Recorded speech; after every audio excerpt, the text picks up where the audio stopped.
Saludos, bienvenidos una semana más a El Foco, el espacio de reflexión y debate sobre finanzas personales, ahorro e inversión de Value School. Soy Luis Alberto Iglesias. Vamos a hablar de un mal que está afectando seriamente a nuestra salud financiera, la inflación. Nuestros dos expertos invitados nos van a explicar dónde están encontrando valor para que las recientes subidas de precios no mermen el poder adquisitivo de los partícipes de sus fondos. No faltarán tampoco las recomendaciones de lectura ni nuestros consejos prácticos sobre finanzas personales. Empezamos. Ponemos el foco en las noticias más relevantes de la prensa financiera nacional e internacional. Nuestros compañeros nos cuentan lo más destacado del día desde la redacción de Negocios Televisión.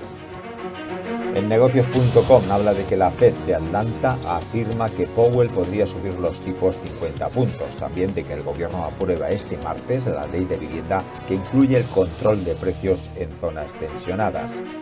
También que el Congreso examina esta semana el decreto ley que permite tomar el control de la Sareb. El diario 5 Días habla de que medio centenar de empresas que comercializan luz y gas quiebran por la escalada de los precios.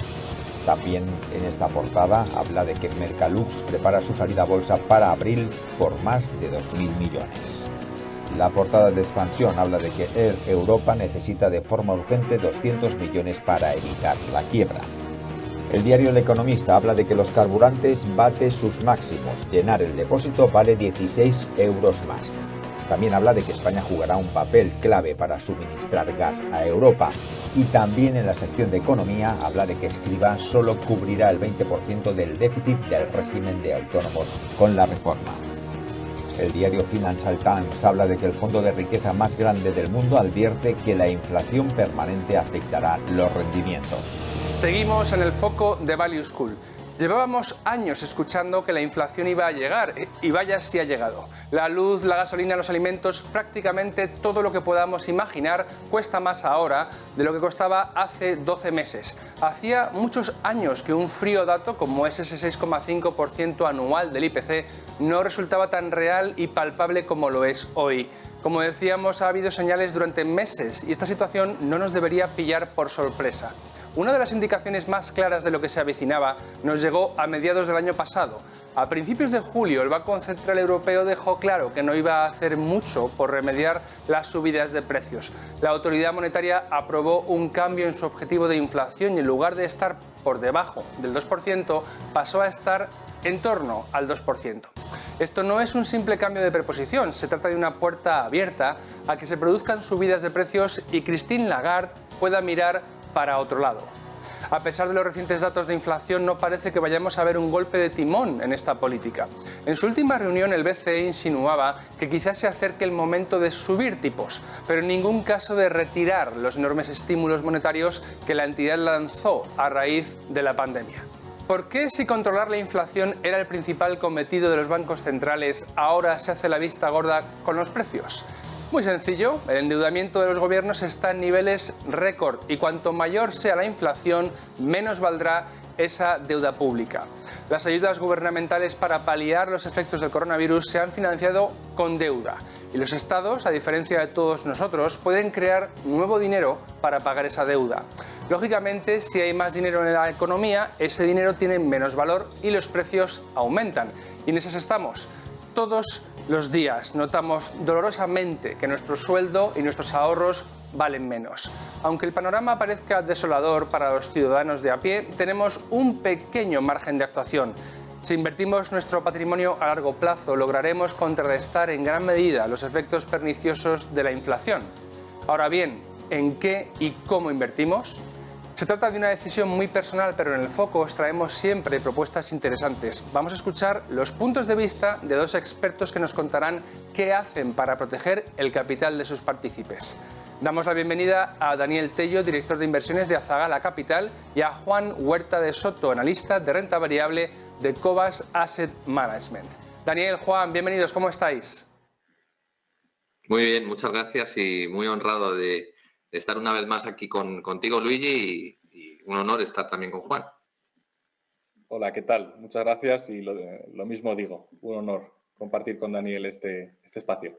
Pues gracias, amigos. Vamos con la primera pregunta. Conocéis ya la fórmula del programa. Primero os voy a pedir hablar de algún sector donde haya aflorado valor, donde estéis invertidos, y después, sin decir el nombre hasta ese momento, que presentéis una empresa que llevéis en cartera. Daniel, ¿en qué sector estás viendo que surgen oportunidades en esta coyuntura que acabamos de explicar en el editorial? Pues te diría que hoy en día, con las caídas recientes que estamos viendo en los mercados, casi donde mires.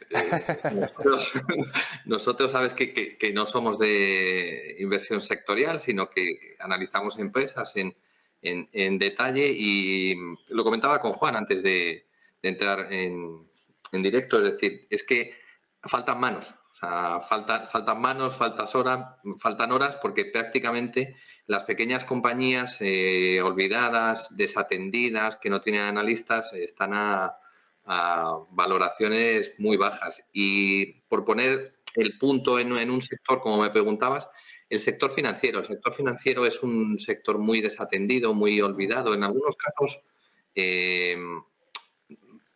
poco identificado, porque al final muchos pensamos en bancos, y es un sector muy rico con muchos verticales, que hay muchas empresas de servicios adicionales que generan mucho valor, y como vamos a comprobar son ingresos estables, recurrentes, en proyectos a largo plazo, que le van a hacer ganar mucho dinero a sus accionistas. Ahí estamos encontrando mucho valor. Has mencionado los bancos y efectivamente es la primera opción que cuando una persona escucha sector financiero viene a la cabeza, pero ¿qué otro tipo de empresas o actividades empresariales en ese sector? Me imagino, no sé, a lo mejor hablas de aseguradoras, quizás, no lo sé. ¿A qué tipo de actividades te refieres y qué tipo de empresas? No, lo segundo que se mira son las aseguradoras también. Entonces, no, son empresas que están relacionadas con el sector financiero, pero obedecen, en el caso de una de ellas, pues obedece mucho al mercado de capitales y sobre todo a las obligaciones de presentar información que tienen las empresas cotizadas a los reguladores, informes trimestrales, semestrales, anuales, cualquier tipo de notificación. Entonces, este tipo de empresas ayudan a elaborar esa información, ayudan a presentar esa información y se encargan de distribuir esa información. Entonces, como te puedes imaginar, son ingresos muy recurrentes, porque desde que una empresa es cotizada tiene obligación en un calendario de presentar esa documentación al regulador. También me imagino que te referirías a empresas de calificación o las llamadas de rating, ¿verdad? Sería también un servicio financiero, no sé si de alguna vas a hablar, ya lo veremos después, pero también cabría en esta clasificación, ¿verdad? Efectivamente, empresas buenísimas, empresas de rating como S&P, Moody's, Fitch, o empresas de información financiera. Bloomberg, por ejemplo, es una empresa privada, no cotiza, a lo mejor en algún futuro con alguna SPAC sí que sale a cotizar, pero también es ese tipo de empresas fuera del radar que pueden generar mucho valor para sus accionistas. Estupendo. Juan, igual que Daniel, sé que en Cobas Asset Management no invertís por sectores, ¿no? Pero ¿dónde nos vas a presentar, en qué sector nos vas a presentar una compañía en el siguiente bloque de la tertulia? Sí, efectivamente, estoy muy de acuerdo con lo que ha dicho Dani. Nosotros en Cobas no tenemos una inversión sectorial ni macro, solo que nos vamos dando cuenta a la hora de ir encontrando compañías que muchas de ellas tienden a coincidir en algunos momentos en sectores específicos. Y el sector concreto del que os voy a hablar hoy es el sector de petróleo y gas, y más concretamente del gas, que está bastante de moda ahora y se está apareciendo mucho en los medios de comunicación. Es cierto que no es el clásico sector sobre el que alguien pensaría que existen ventajas competitivas, el clásico value de Warren Buffett quizás, pero estamos encontrando muy buenos negocios a unos precios muy atractivos. Pero Juan, me dices que no invertís, no sois una gestora de tipo que invierta con la macro, digamos, en el punto de mira. Sin embargo, me acabas de mencionar un sector que, por ser un sector relacionado con energía y con materias primas que producen energía, vamos, la macro, rivalidades y tensiones comerciales entre potencias, entre países exportadores, tratados comerciales, todo eso tendrá que entrar en el análisis de alguna manera y valorarlo será bastante difícil. Es cierto, pero realmente nosotros no nos concentramos en eso, porque son variables que son imposibles de predecir, como tú has comentado, temas geopolíticos, lo que está pasando ahora con Rusia, etcétera, y nos centramos más en el análisis del ciclo del capital. Es decir, cada sector, especialmente los industriales, tiene su propio ciclo de capital, en el que llega un punto en el que los precios están muy altos y todos los empresarios o empresas del sector se lanzan a invertir, llega un momento de exceso de oferta. Ese exceso de oferta provoca unos precios más bajos y todas las empresas dejan de invertir hasta que los precios bajan y también la oferta cae mucho y se produce un desolapamiento o un desequilibrio entre oferta y demanda, que creemos que es el punto en el que nos llevamos encontrando en los últimos 2 años en el sector de petróleo y gas, y es el que principalmente explica lo que está ocurriendo a día de hoy con los precios. Y tampoco, entiendo que tampoco os produce ningún reparo invertir en un sector que, vamos a decirlo así, está bastante estigmatizado quizás, no goza de mucha publicidad, todo lo que tiene que ver con las energías fósiles. Sin embargo, entiendo que veis que seguirán siendo necesarias. Completamente. La verdad es que tenemos una ventaja en Cobas como gestores de activos, y es que no tenemos que ser políticamente correctos, sino que nosotros lo que buscamos, nuestro objetivo fundamental es trabajar día a día para generar unas rentabilidades satisfactorias para nuestros partícipes y nuestros clientes a largo plazo. Con lo cual, es cierto que a día de hoy parece que el discurso político está yendo en una dirección contraria o muy separada de la realidad subyacente de la economía y el sector energético. Y por eso nosotros hemos encontrado una oportunidad. Y, de hecho, no nos importa nada ser contrarios al resto del mercado. Muchas veces no es una cosa que busquemos de por sí, pero sea la situación que la mayoría de las veces estamos en contra del mercado, que creemos que es la definición de invertir en valor, ¿no? Porque al final, para generar valor por encima de la media, tienes que hacer las cosas de forma distinta. La verdad es que esto es algo que he visto en muchos inversores en valor. No hay miedo a lanzarse al estanque donde las aguas están removidas y turbulentas, porque es justo cuando más fácil se van a coger los peces. Es inversión en valor de inversores valerosos. Daniel, vamos con la empresa que nos vas a presentar hoy. ¿Cómo se llama?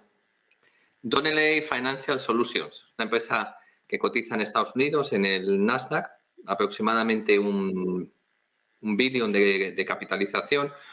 Hace prácticamente nada estaba en el entorno de un 1,5 billón, con lo que ya sabéis el mercado lo que ha hecho en estas últimas semanas o en estos últimos meses. Y es una empresa que está muy mal entendida. Le pasa algo muy parecido a lo que le pasó a Broadridge, que es uno de sus competidores. Es una empresa que se hace el spin-off en 2016 y siempre se le ha visto como una empresa de servicios de impresión. Acordaros cualquier tipo de comunicado que se le mandaba a los accionistas de una sociedad, pues una tarjeta de asistencia, por ejemplo, o a los partícipes de un fondo, pues acordaros de ese documento o esos tochos que se mandaban por correo certificado, ¿no? O por correo postal. Entonces, al final, siempre se ha pensado en Donnelley como una empresa de servicios de impresión. ¿Qué ocurre? Que 5 años después de salir a cotizar es una empresa que de sus ingresos, que es un billón de ingresos, un 20% solo viene por servicios de impresión. Servicios de impresión que además muchas veces son necesarios porque se entienden necesarios dentro de la industria por una cuestión de practicidad o de romanticismo.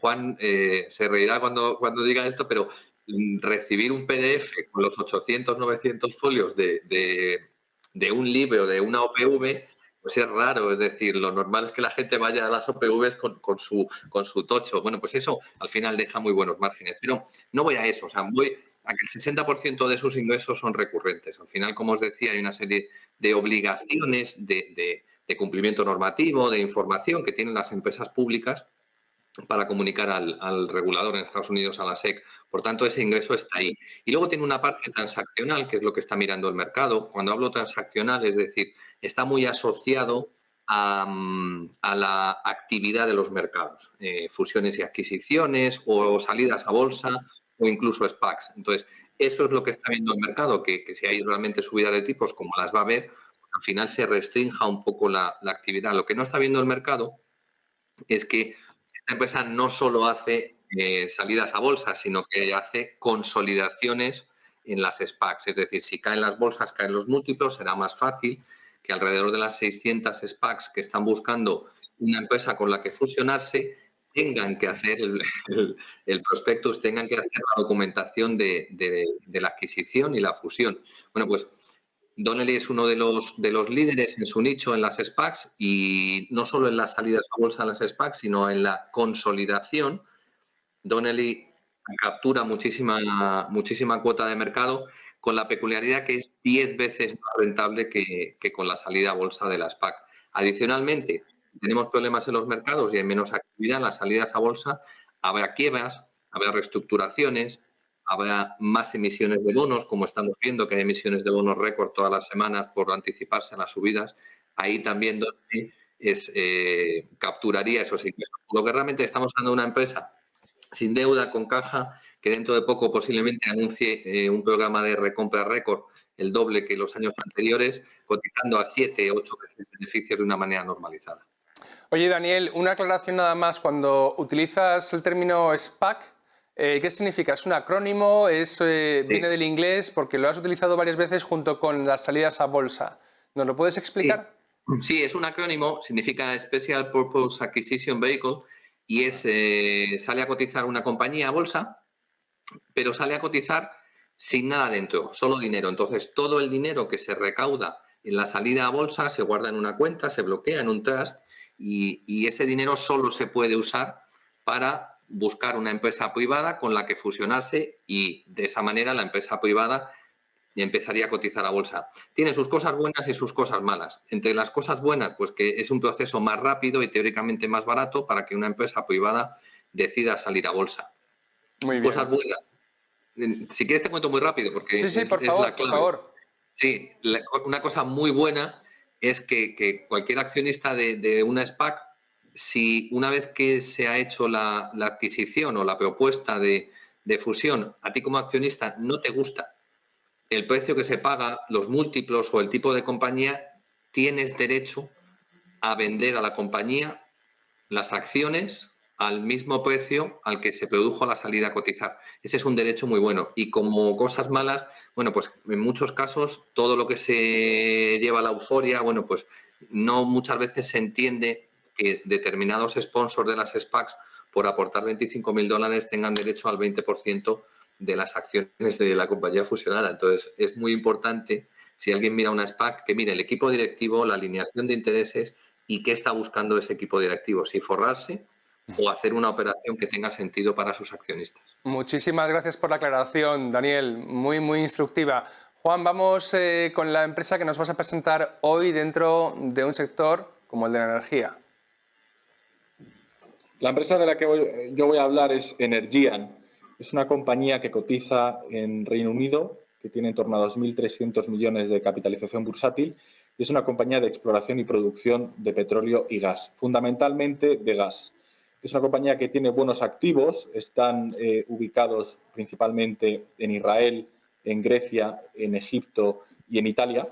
Y es una compañía que actualmente se encuentra en un proceso de transformación porque está terminando de culminar un proyecto de crecimiento de un campo de gas, uno de los campos de gas más grandes en Israel, en marítimo, es decir, offshore, no en tierra, sino en las costas de Israel. Y tiene ya vendidos prácticamente la producción total de sus reservas de este campo, con contratos a 11 años cerrados, con contrapartes que consideramos muy fiables. Estamos hablando de compañías energéticas de primera calidad de Israel, de refineras, de compañías industriales, de compañías químicas, y tienen los contratos ya cerrados incluso antes de haber empezado a producir. ¿Por qué? Pues por varias razones, pero la principal es porque en Israel están llevando a cabo un proceso de transformación energética en el que están mirando hacia el gas y bajando mucho la contaminación y la emisión de CO2 en el país y están yendo en una dirección muy buena, gracias a que principalmente hace unos 10 años encontraron unos campos de gas marítimos muy atractivos. Y Energean tiene uno de estos campos, como ya digo, tiene la producción vendida para los siguientes 11-12 años. Son contratos muy interesantes porque son contratos que, como los anglosajones los llaman, son take or pay, que significa básicamente que o te llevas el volumen que tienes contratado o si decides no llevártelo lo tienes que pagar de todas formas. Es decir, que es casi un cuasibono, ¿no? En el sentido de que ya sabes los flujos de caja que vas a recibir durante los siguientes 11-12 años. Pero es que además esta compañía que también, como he mencionado al principio, tiene activos en Egipto muy atractivos. Está produciendo alrededor de 40.000 barriles equivalentes de petróleo al día este último año, cerrado 2021, y prevé, con el proyecto de crecimiento que tiene, llegar a los 200.000 barriles en 3 años, con lo cual va a multiplicar prácticamente por 5 su producción.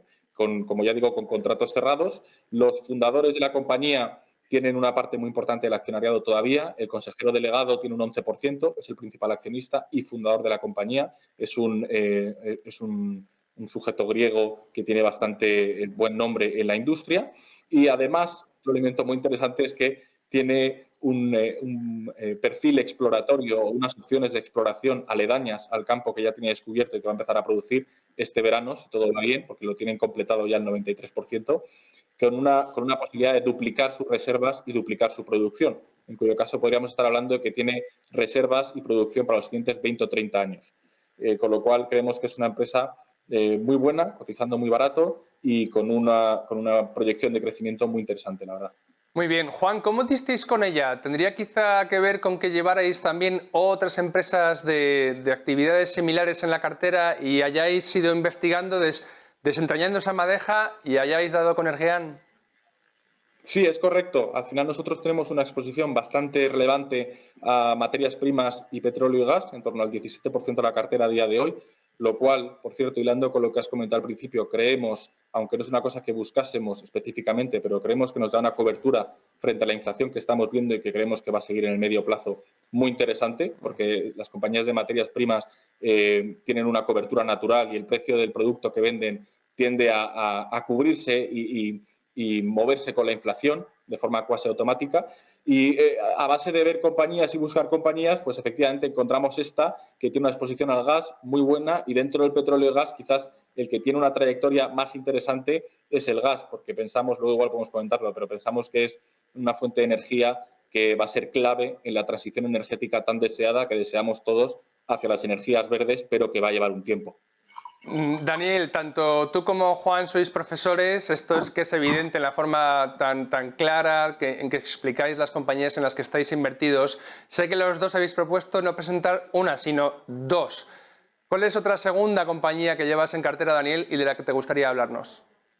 Pues me gustaría hablar de una empresa que me ha hecho Juan en la introducción perfecta, porque el sector, en general, materias primas, energía, pero sobre todo oil and gas, es un sector muy desatendido. Es decir, cuando digo muy desatendido, es un sector no solo en el que no se está invirtiendo, sino es que es un sector donde las propias fuentes de financiación se han ido reduciendo.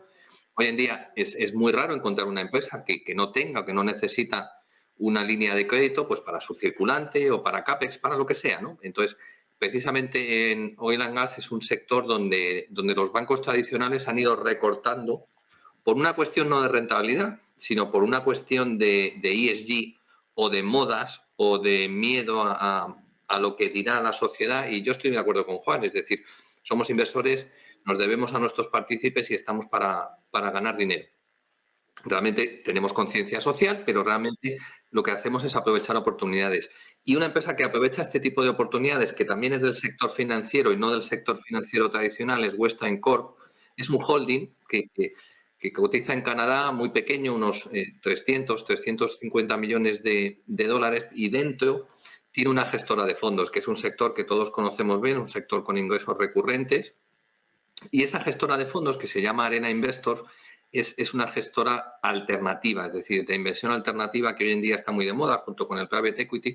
Lo que hacen es financiar proyectos, prestar capital a empresas, por ejemplo, de oil and gas a niveles, estando los tipos en donde están, pues ellos son capaces de conseguir rentabilidades de doble dígito, asegurando además el principal del préstamo con garantías reales, de manera que por cada 100 dólares que ellos prestan, se llevan garantías por 120, 130 o 140 a doble dígito de rentabilidad.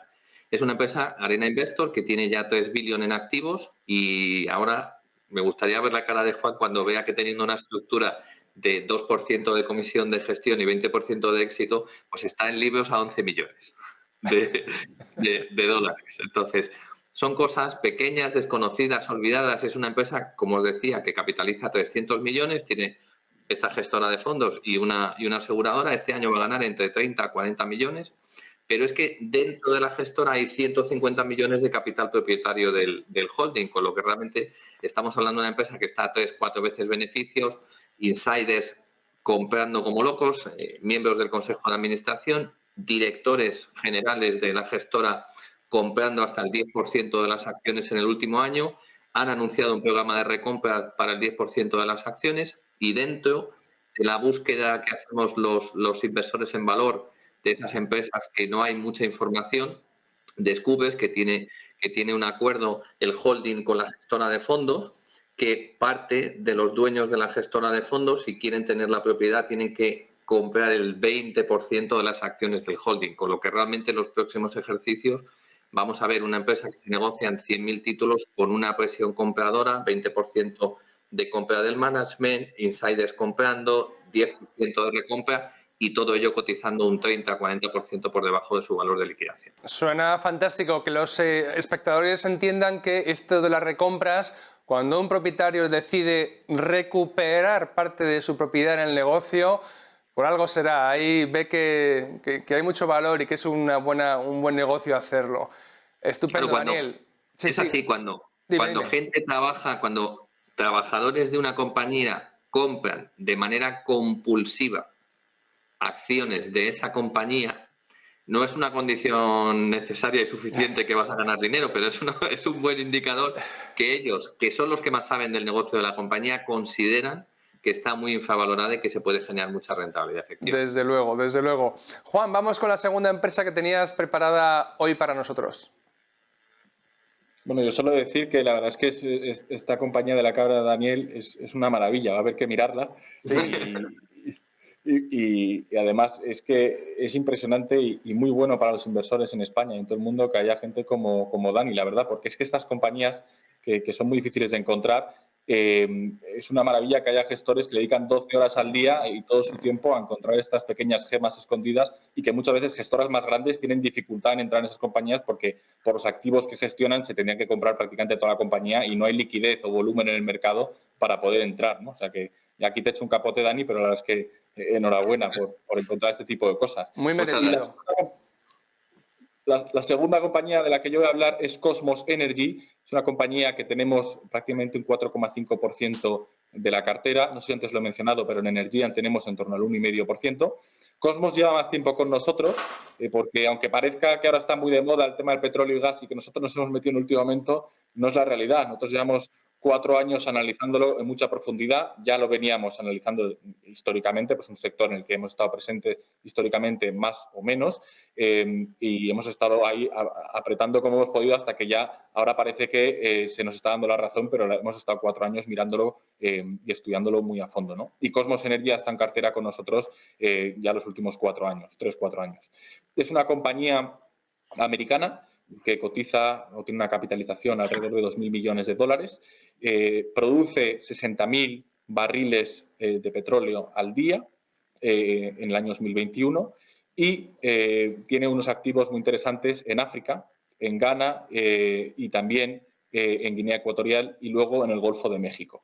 Y quizás el aspecto más interesante de la compañía es que está desarrollando un proyecto de gas natural licuado junto con la compañía petrolífera BP, British Petroleum, que es una de las principales compañías de petróleo del mundo, en Mauritania y Senegal. Están en las fases finales de ejecución del proyecto, está en torno al 75% completado, y tienen la producción vendida a BP para los siguientes 20 años, con lo cual una vez que el proyecto empiece a generar el gas y a venderlo, tiene ya la contraparte de primera calidad que es BP y la producción vendida los siguientes 20 años a un precio bastante atractivo.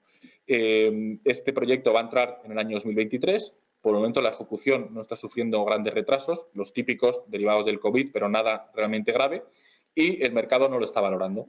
Antes lo comentaba Dani, o sea, no es solo lo que hemos explicado, es que el sector de petróleo y gas es un sector en el que se está produciendo una de las mayores dislocaciones de mercado que yo he visto en mi vida. Es decir, el mercado le está dando una vida terminal de 4 o 5 años a las compañías que en él operan, cuando es imposible, y por favor dentro de 5 años hacemos otro de estos y lo vemos, es imposible que el petróleo y el gas vayan a durante los siguientes 5, 10 o 15 años. Es más, nosotros tendemos a pensar que se va a consumir más petróleo y más gas durante los siguientes 15 años, con lo cual estas compañías son esenciales para un elemento tan clave para la sociedad como es la energía. La energía es una necesidad indispensable en las vidas de todas las personas del mundo, con lo cual no es una cosa de la que podamos prescindir de la noche a la mañana por una intención de contaminar menos, ¿no? Y queremos dejar muy claro que desde Cobas apoyamos firmemente la transición energética y el viraje hacia energías renovables,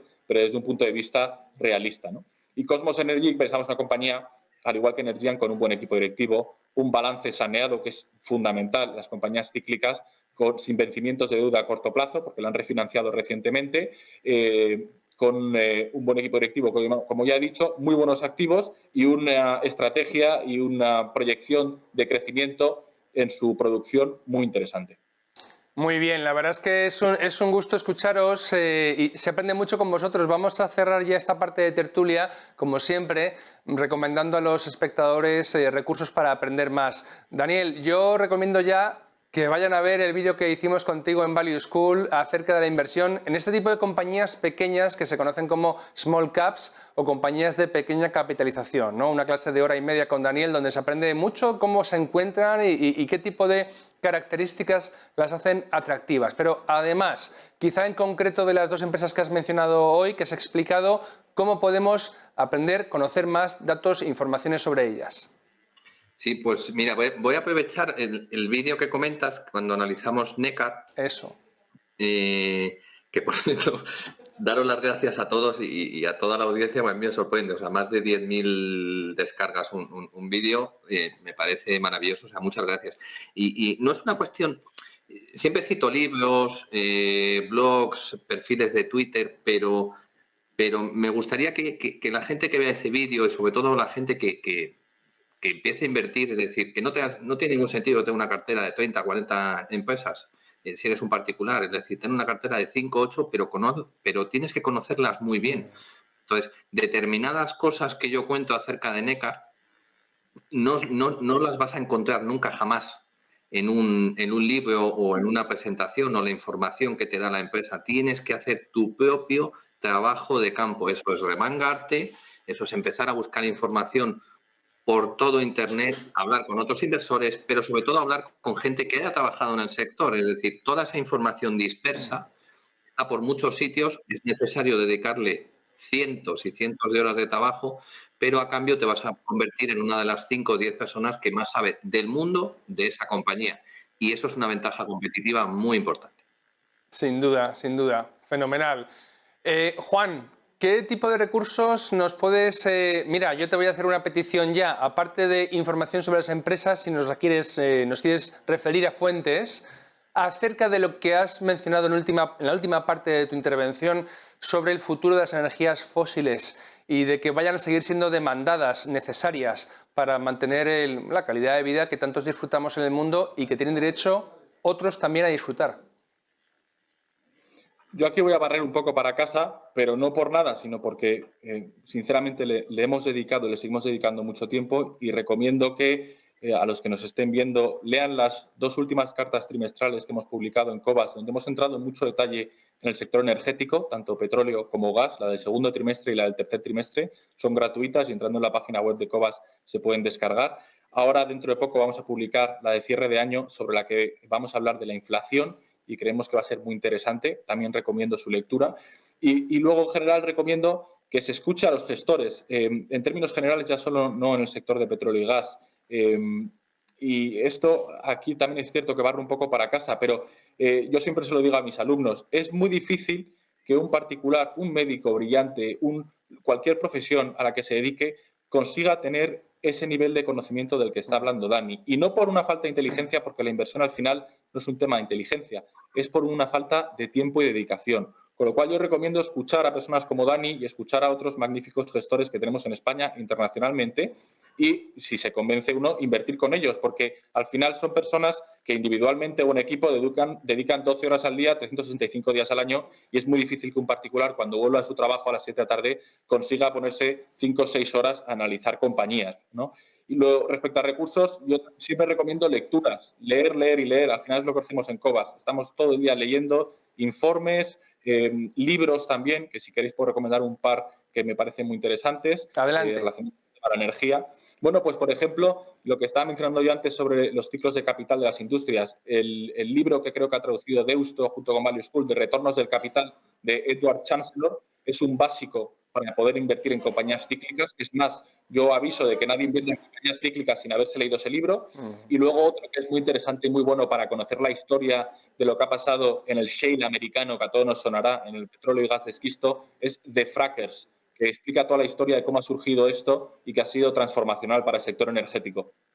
Qué bueno. Oye, Dani, no quiero acabar el programa sin que nos hables de tu podcast. Creo que tienes un podcast con Carlos Santiso, que también ha venido al programa aquí a El Foco. Lo seguís haciendo y sería un sitio estupendo para que te siguieran escuchando.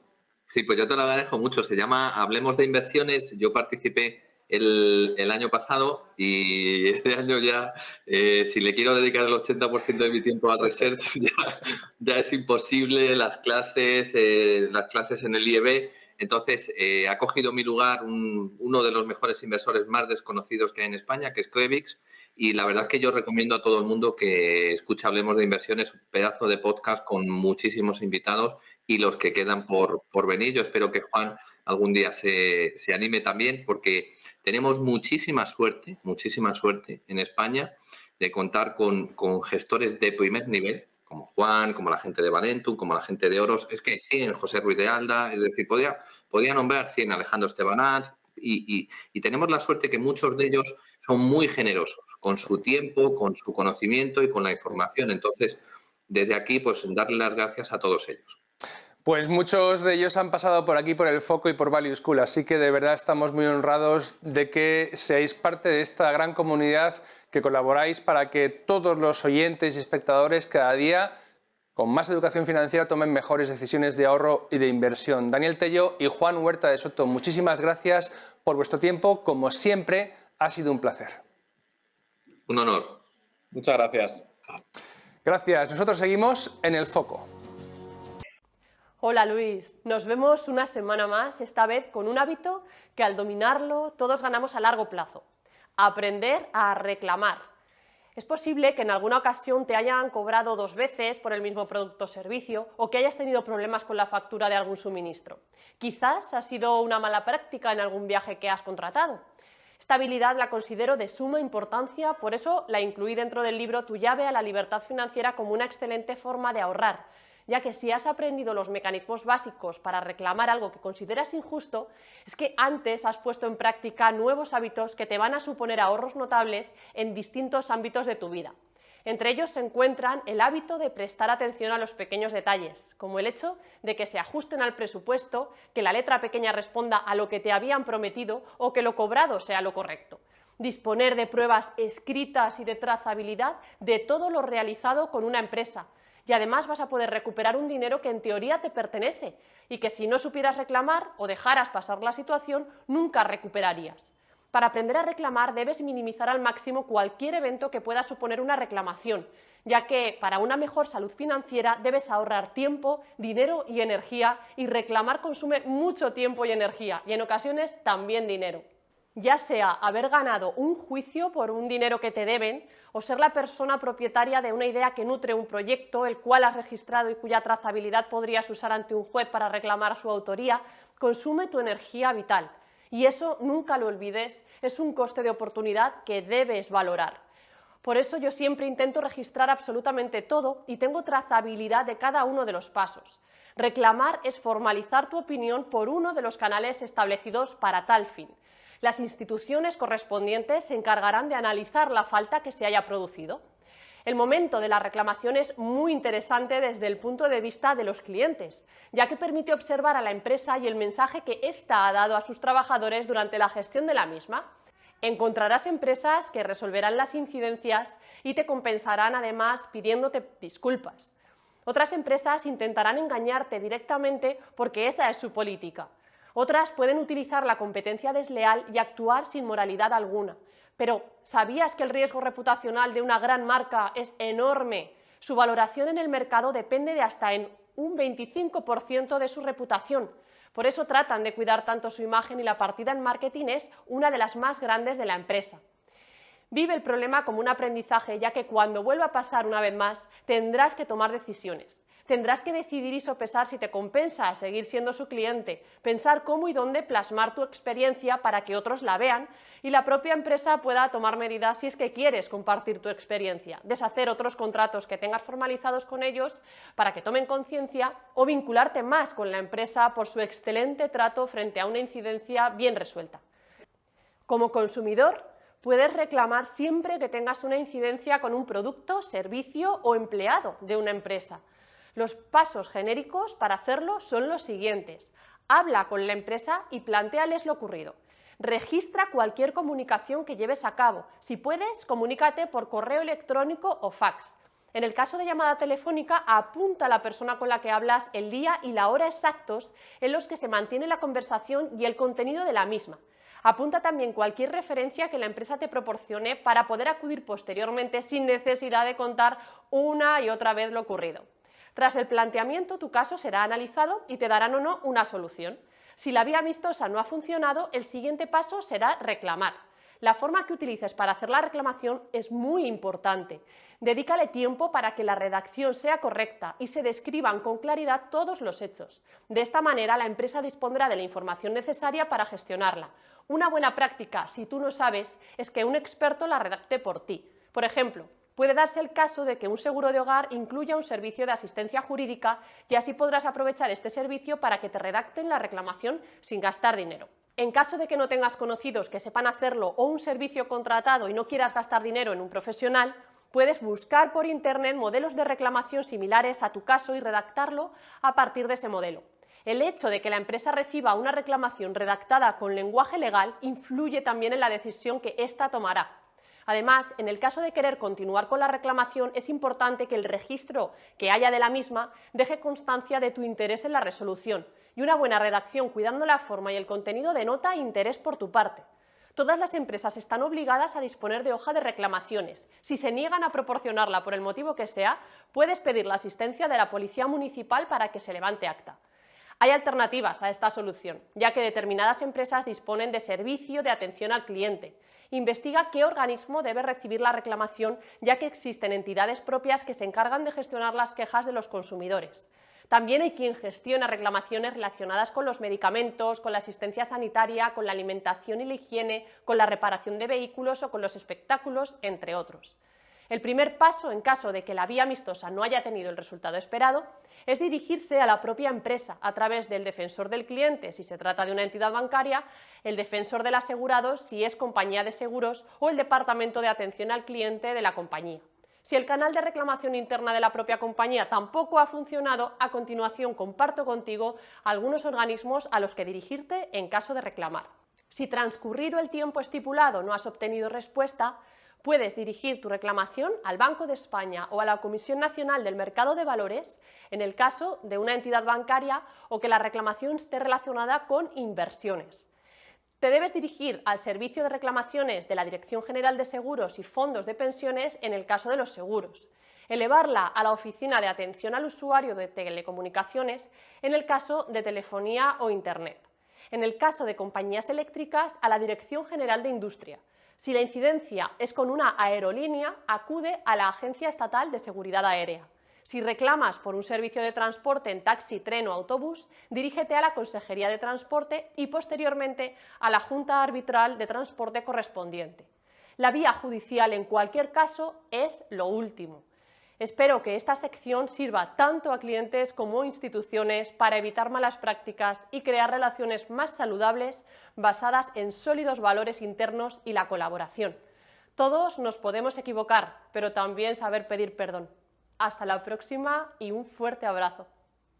Muchas gracias, Esmeralda, y hasta la próxima semana. Y ya sabéis, si tenéis dudas sobre finanzas personales, escribidnos a info@valueschool.es y Esmeralda responderá aquí en El Foco. Consejos para ahorrar, trucos para optimizar nuestro gasto, dudas sobre productos financieros, sea cual sea vuestra inquietud sobre finanzas y economía doméstica, enviadla a info@valueschool.es. Y nada más por hoy. Como siempre, os invitamos a visitar nuestro sitio web www.valueschool.es para estar al día de nuestras actividades y cursos, y os emplazamos a seguir aprendiendo sobre finanzas personales e inversión con los vídeos de nuestro canal de YouTube. Nos vemos de aquí a 7 días en Negocios Televisión. Feliz semana y hasta pronto.